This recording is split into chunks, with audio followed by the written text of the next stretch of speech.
So you having to let go.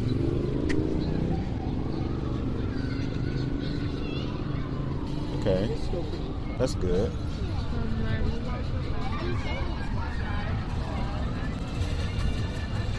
Learning to let go. Okay. I feel like I was thinking, it was like first time without a safety net.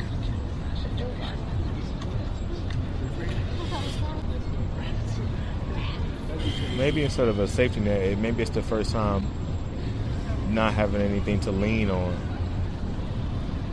Like it's the first time you having to get pushed forward, being uncomfortable without even knowing if you're going to survive or how it's going to work out. Like you don't have anything to fall back on. It has to work.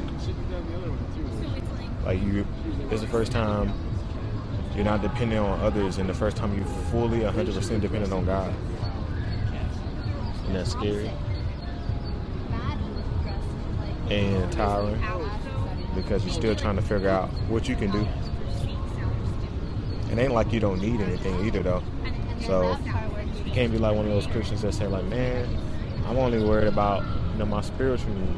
You could be worried about that first, but like you need a place to lay your head tonight. You don't got no way to go anywhere else. Like this is home. So maybe this is just a new type of place to be in where it's like uncomfortability is the norm. Like now that you're here, you're not going to go to a point where you're back comfortable again. I still think of it as being back home, having a safety net. It was like comfortable but stagnant. You prefer this over that? And this feels like growth and scary. Same. Like free falling. Same. That's really what it is. And it feels different than just being an entrepreneur, because sometimes people step out when they're already making something, basically. Yeah. So they can more or less gauge, okay, this, a low time, there's going to be a high time. Not like gauging exactly, but like they're used to like a dip and then a high, dip and a high. They markets, they know what they're dealing with. In a way, yeah. And then, prayerfully they could recuperate like next go around. When you get to a certain point, I would assume it get a bit easier. Because people usually step out when things are kind of already taken off a bit. Mm-hmm. So it's like a bit of cushion. I'm sure there's still trials with that as well. I think what it is like usually with business owners, you're looking to make money and grow the business. And being in this place with Christ, he don't really care about the money or growing the business. He care about growing you. So sometimes his way of growing you is through hardship, suffering, and realizing you can't do it alone before you be given position. And that can feel like a lot of instability because your foundation, I guess it's like not having a roof. But then when you don't have a roof, you don't got a floor either. So like you don't got nowhere to start from where you can be comfortable. But that's also a blessing that you don't have anywhere that you can't go. It's probably just hard to see. Not knowing tomorrow. But I guess that's really what the Bible is for. No other people's tomorrow that trust it. So I guess that's what the Bible is for, really, seeing other people's tomorrow that trust it, so that you can see. I don't like feeling uncertain. It's like never really knowing the plan. Like, yeah, you get one step and you go another step. But I don't like hearing riddles when I'm feeling pressed right now. I don't like it. I know the It feeling. feels stressful. I felt like God can't lie, but like I'm not free willing enough that I'm not gonna end up finding the right peace. You talking too far away. I said God can't lie, but also free will. Just felt like, yeah, the money was there, but I couldn't free will enough to know how to access it. Like feeling like I'm not gonna put the piece inside the puzzle. At that point, you can't say you didn't provide, but it's like you ain't use it. But it's like I'm struggling to use it.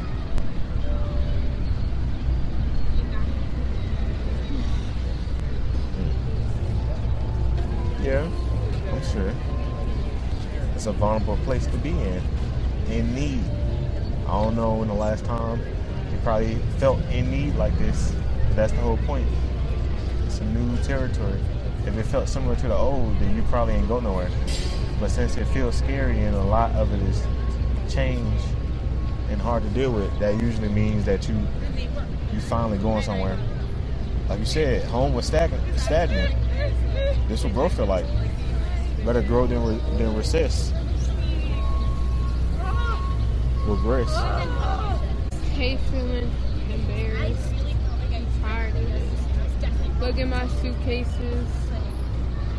Feeling homeless. I'm tired of feeling like that. And I feel bad because I'm like, it's like saying I'm too good enough to go through that.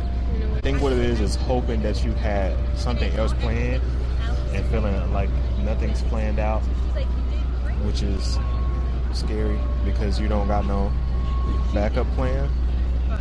But usually God requires the suffering. So like it's not that you don't have a plan, it's just your plan is to trust God. And when you give it to him, he can choose. And you can't. You just gotta go through it and trust. And sometimes it can feel like he waits to the very last second before he want to do anything. But I think it's always been in play that he's dealing with your emotions, dealing with your insecurity, or dealing with your feeling of not having enough. So I think that's what it really is. Like having to realize you're supposed to suffer. Like you ain't supposed to have everything all laid out like that post you was talking about a couple of days ago. God want to give you the softest life ever. God want to give you the most growth in your life, and you usually don't learn that until you suffer. It ain't really about being that soft. having rest in the storm, yeah, but it's hard. We were just talking about like knowing the scriptures, but when time comes to it, do you apply them? That's the difference between a Christian and a religious person. A religious person just knows. A Christian lives. That's literally the difference between a religious and a Christian person. One lives it out, one talks but can't walk. So he's doing a heart check right now. Which one are you? Which one am I? Which one is anybody who's listening or anybody who's trying to be a Christian? You don't just get it for free. You don't get eternal life for nothing. If he had to give up his whole son, his most important thing to him, to bring us close, you ain't gonna get it for nothing. And it ain't just a decision you make one time and you good. Like this is a consistent daily lifestyle. And you're gonna keep having to show your agreement. You're gonna keep having to deal with it. And the thing about it is he like to take away the comfort, because sometimes when you get comfortable, you get complacent and you don't grow anymore. If our goal is to look like Christ, you being comfortable with your little slice of life, not you personally, but anybody being comfortable with your own slice of life is just gonna make it, you're not gonna look like Christ. You're gonna like you or the influencer or the Christian influence or whoever it is, where everything works out for you perfectly. I know how you feel though. I'm going through it with you, and I'm supposed to be in charge. So it's just like, how the heck I'm in charge? But I realize now, in charge just means that I gotta deal with it first. Like I gotta show myself relaxed more than anybody. I gotta show myself confident in Christ more than anybody. I gotta have the focus and the eyesight on Him more than anybody. Like when everybody else panicking, I need to be at the feet. So when people look at me, they need to be looking like they're seeing Jesus, like they're seeing the leader. And then when people look at you, they need to do the same thing, like they're seeing Jesus, like they're seeing a leader, like they're seeing somebody who looks like Him. Because we were just saying how He was laying on a pillow in a storm, on a boat, in the middle of a dang tornado on water, a whirlwind. And He was sleeping. It ain't that He didn't know it was there. It ain't just because He was God in the flesh that He just said, I can do this whenever I want to. He was just trying to show us how we're supposed to look.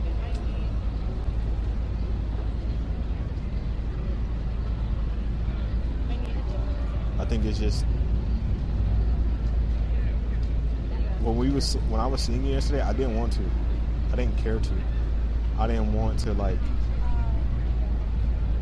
put my spirit in a place of submission and trust when I didn't see no way out. Everything was going bad, but it's like I knew what I needed to do.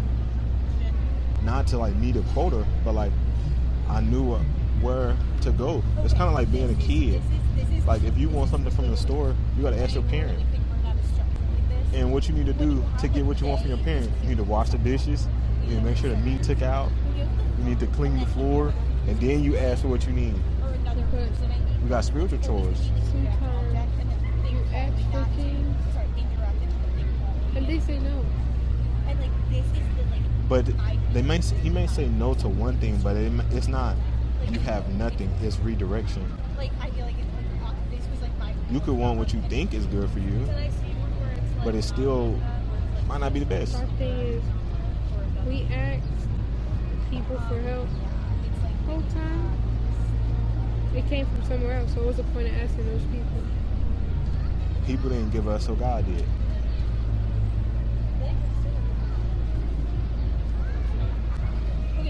I want privacy.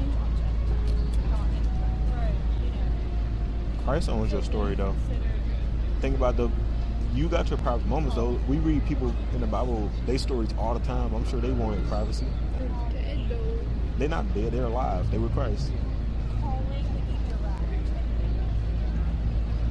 You're not here to like see that. But I'm sure they know about it. People can read my story too, or no? At that point, I don't think I'd be embarrassed. But when you accept Christ, your story is not your own no more. Like when that song, my life is not my own. I give myself to you.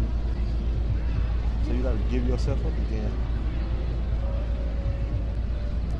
If He say you gotta go lay in dirt, you gotta go lay in dirt.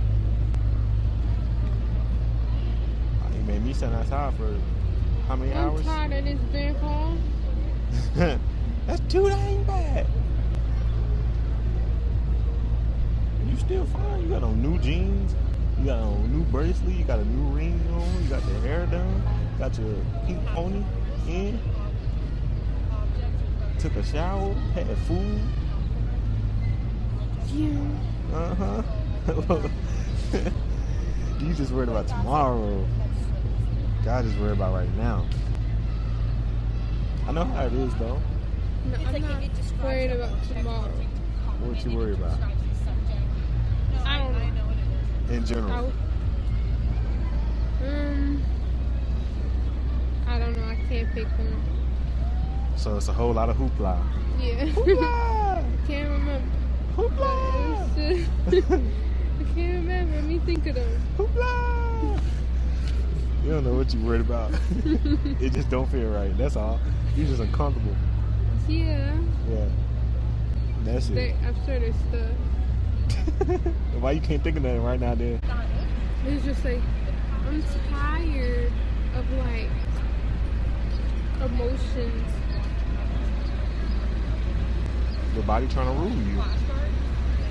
Like I'm going through a lot, and my emotions are bothering me too.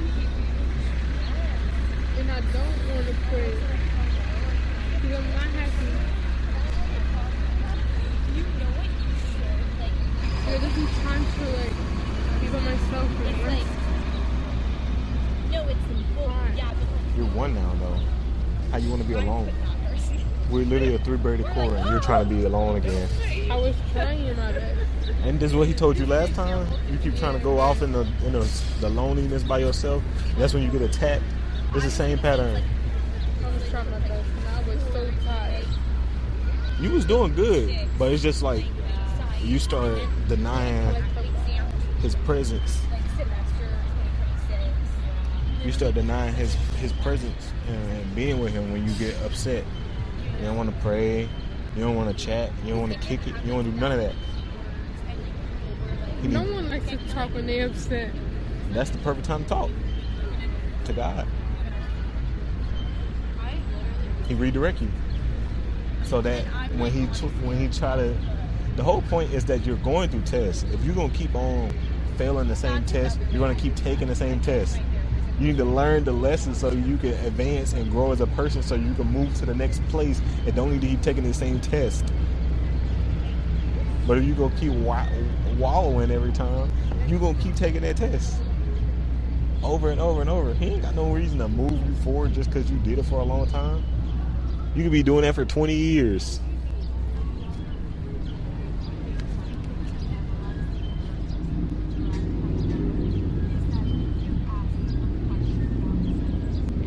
This is where when girls be saying he's such a girl dad, they be wrong. He's a father. A father points you down the right path, whether you like it or not. He's not just gonna say, "Come on, little girl. It's okay if you don't want to do this and this, that, even though I'm asking you to. I'm just gonna let you keep pushing it forward. You better get on that line. You better do what I told you to do. I'll hold you when you cry, but I'm not gonna make you not go through it." It's a lot, man. It is. I told you I was up to like 6 or 5 in the morning on that same day. Dealing with stuff. Like I'm just trying to sleep. I had many a days like that. I just had a day like that last night. Go. I slept like 3.5 hours, maybe 4. Heart beating out my chest. Evil trying to attack. It be like that. What do you think warfare is? Like when people saying, "Oh, they don't like me at work." Warfare? No. Warfare is when you're actually deliberately being attacked by spirits. You seen what happened when we thought we had the place the first time? Warfare. That pissed me off. Warfare. And we still don't have access to it yet. Warfare. Exactly. Warfare. You heard when we came down here to cast that spirit down, what it said, "I'm gonna make it hard for you. I'm gonna use people. I'm gonna use things. I'm gonna use X, Y, and Z." Because they think it got power and authority.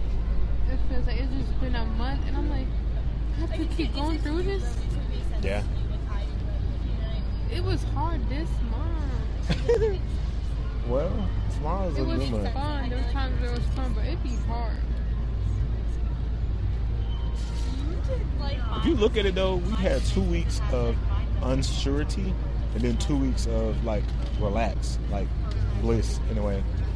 So it's not like we just was like on it like every single day. No, there was good moments.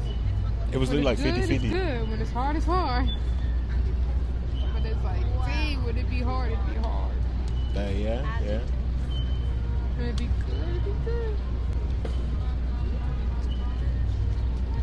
Sweet and bitter, I would say that's the best words. Some parts of it are super sweet. Some parts of it are actually bitter. It'd be hard to like get in work mode while dealing with that at times. Not for real. Cause like I want to be in work mode, but sometimes like that gets in the way a little bit or affects me. It shouldn't, but it do. So I'm like, I gotta go sleep or something. I'm like, dang, like should I be more productive? Bro, that man told me, he said, yeah, why you ain't recording more? Why you ain't doing? I'm like, what do you mean? Like, do you see what's happening? He's like, why you ain't doing this still though? Hey, bro, oh my goodness, how the heck I'm supposed to do this doing that? This is gonna be somebody's roadmap. But we do have a promise. I think that's the most important part. Is like promises is the foundation. Like we gotta really be keeping track of promises. That's the only thing that's been keeping us here, besides being out on the street somewhere. Like it's not just somebody just happen to have. It's because the promise is in place. That means in the universe, in the world, there are specific things that are in place that got to happen. So That's what I read. That scripture in Psalms, it was something like, it's better to put your trust in the Lord than to put your trust in man. yeah, Or to put like, was it confidence in princes? Something like that. yeah. It's pretty good. But there was like good moments yesterday. Like the library, they didn't kick us out because you don't realize how much room people you having. To be fair, I never travel with a suitcase like that. But when you do, you understand it. It's like they let us go when they're like, that suitcase too big. Or it's like not even being a second class citizen. It's like a third class citizen. And then you think like, bro, I'm a Christian. Like it should be going easy for me. Like I should have the world eating out of my hands. And it's like, no, you don't. You got the world coming at you the hardest because they hated him.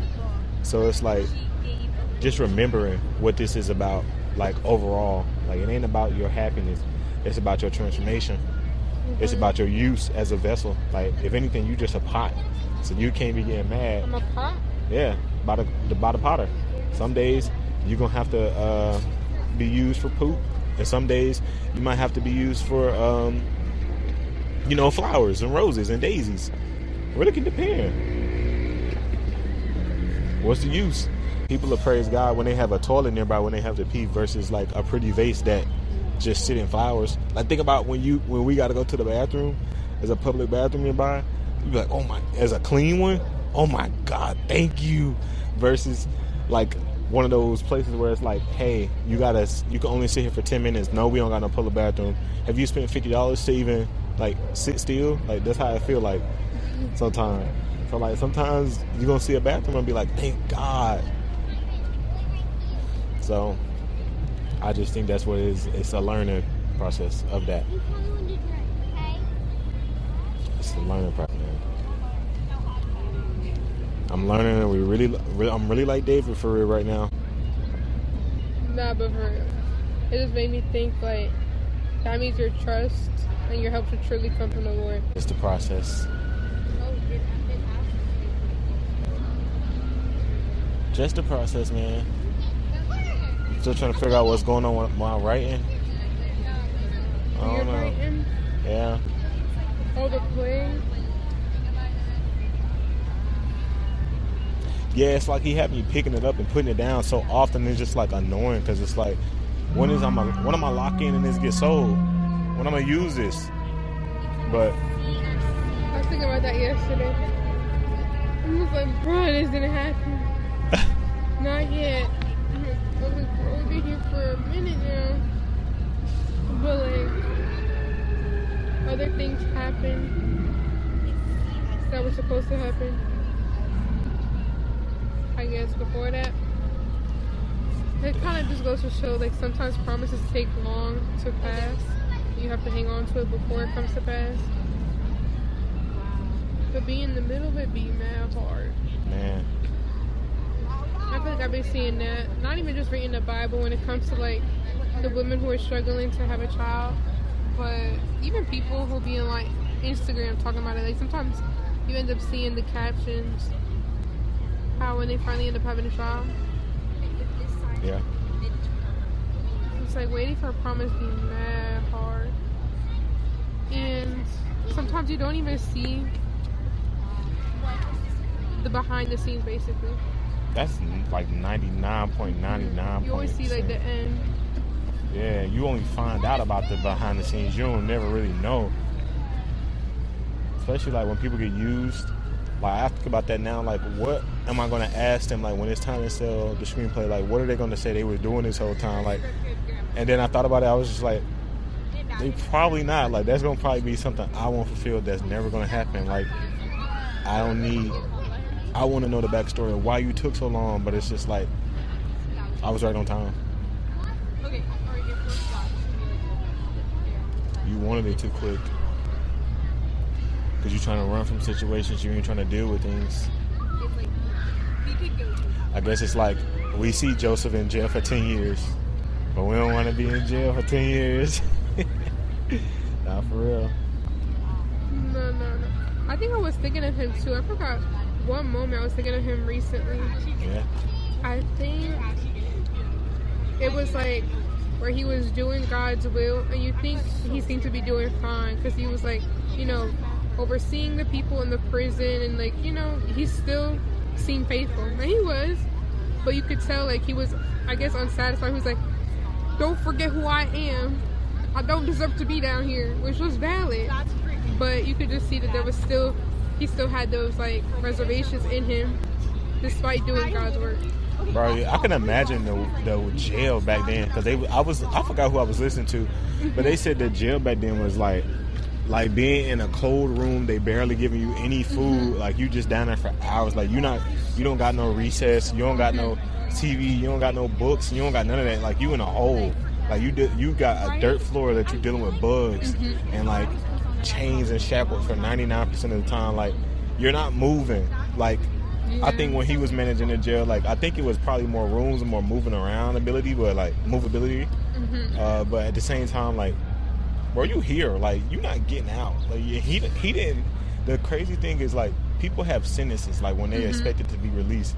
He didn't have one. Like, nobody talk about that. He just had to have hope one day, because you know how it would have been like, dang, how long have I been here? And somebody come in like, yeah, I'm gonna serve a year, and then you see them going like, dang, I've been here longer than a year. On top of that, he really ain't do it. Nah, for real. So he's dealing with never knowing when to get out. Like, maybe God said like, oh, I'm gonna get you out, don't worry, but he ain't saying when. Yeah, but I think it kind of shows. Like, keep hoping. His behind the scenes in that one moment where he was like telling them like, please don't forget me. Like, I really don't belong. Like, that was true, but I think it showed like his heart and how he like felt a little bit. Bro, I seen a lot of pastors. So that was a taste of his behind the scenes. I seen a lot of pastors saying, oh, he still wasn't done working. You can see it. True, he might have not been, but imagine being him now. Like, I know you could say hyperbole, but like physically live that. Like, you're going to want to figure out any type of way to get out of this rut as you can. Like, we think that every time when it's like, oh, go sit there and wait on me. Like, again, it's been 10 hours. It's just like, think about that. Like, the beginning, he had that dream, and he just seen how like, oh, like, I have authority over them. Like, my sheep's, their sheep's bow to my sheep. Yeah. And then fast forward, he gets sold. Fast forward, he thrown in prison. Like, he did not know all that was gonna happen. Yeah. That's valid. I think that's the funniest part, is that sometimes he didn't know all this was gonna happen when he hit New York. Bro, I think that's the funniest thing, is that people, I'm realizing, you can think you know how things is gonna happen, but realistically, what ends up happening is that you never really know. You feel like you got it labeled or laid out, or whatever the case is, but like, you really don't have no idea what you be talking about half the time. Like yeah, who was it? It was Bryce Crawford. He was like, their song where they were like, open the scroll, rain down fire. He was like, y'all don't know what y'all asking for. Like, y'all asking for God to like destroy people who are not even become Christians. And sometimes it's like, it just reminds me of like what I was just saying about Joseph. Like, you gotta go through your wilderness season. Like, you're chatting right now, but do you know what that entails? Like, do you have any experience, or are you just like talking from points? So like, you think it's a wilderness season? I think what it is, it has to be just because wilderness happens to go to where you need to get to, and if you're not there, there's this song that says like, if it's not good yet, it's not done yet. So it's like, if it ain't good yet right now, then he ain't done. It don't look good yet, do it? It ain't a finished work. It ain't a completed. It ain't we good? Like, we know what happens next? We're in place. We're in alignment? Nope. Nah, it just made me think like, man, when is this boat gonna be done? Mm-hmm. I Yeah. don't know. You don't know. You won't know. Gee, thanks. You'll figure it out when it's time to, but for the most part, it's something I'm trying to figure out myself when it comes to work. Really big kids. Still learning. So, I don't know. I guess that's the point is you don't need to know. Like, you need to know about today. Because imagine him telling you that all this had to happen if you left your house. You probably wouldn't want to do that. You'd be sitting at the house, waiting on a better plan. Probably gives Exodus when taking them on a particular route. Yeah. So that they wouldn't see fair. this, they finna turn back. It's funny when like wisdom can seem wise when you doing it, but wisdom seems like chaos when you living through it. Like when it's your wisdom, like say over like a younger kid or something, it's like, oh, they don't know no better, and you like get them piece by piece, like you walk them through while you're doing what you're doing, like you be feeling wise. But when somebody else or when the Lord is walking you through, they feel like, what are you doing up there? Are you even in control? Are you listening? And it just be like, yeah, we'll do this though. And it just be piece by piece by piece. So, yeah, man. Just learning. You in school for real. School of life. I've been all teached. Huh? I'm all teached. You ain't got your degree yet. I got that reference from somewhere. I don't know now. You in probably a sophomore year. Oh, brother. And this is still your undergrad.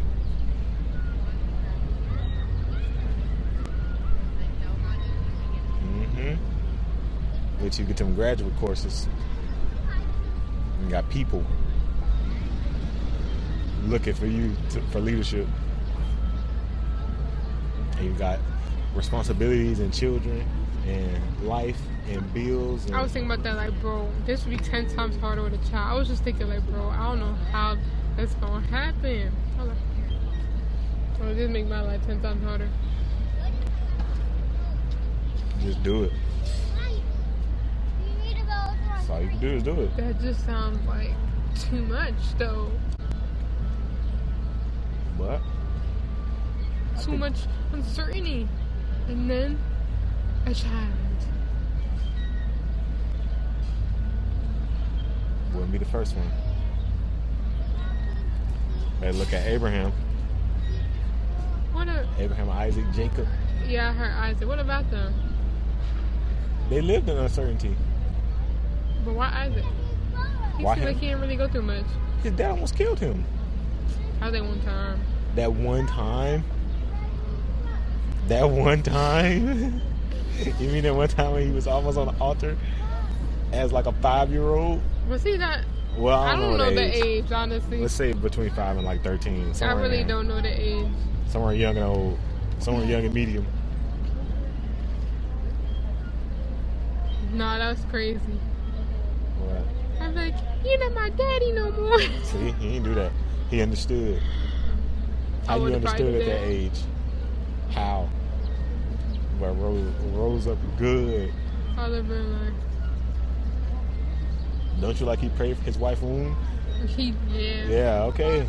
Fine. Yeah. And he had to wait on her. So that means he wasn't out swallowing his oats. He was a patient person, patient man. Yeah. As he should. Oh, What you mean? They're in a relationship. He should be faithful. that was before he even knew her though. Oh, Uh-huh. I thought you said him waiting for her to get pregnant. No, I'm saying him waiting to meet her in general. Oh, okay. Yeah. You gotta think about it. You only see the points that make sense for the story of God. It's not that a lot wasn't going on. It just narratively, that ain't gonna fit me. So that man could have went through 20 times things that you would never know about. It just don't fit the story, so it ain't worth being in the Bible. Like, that's his private details. That was his life, but it's not the biblical story leading to Christ. So, yeah.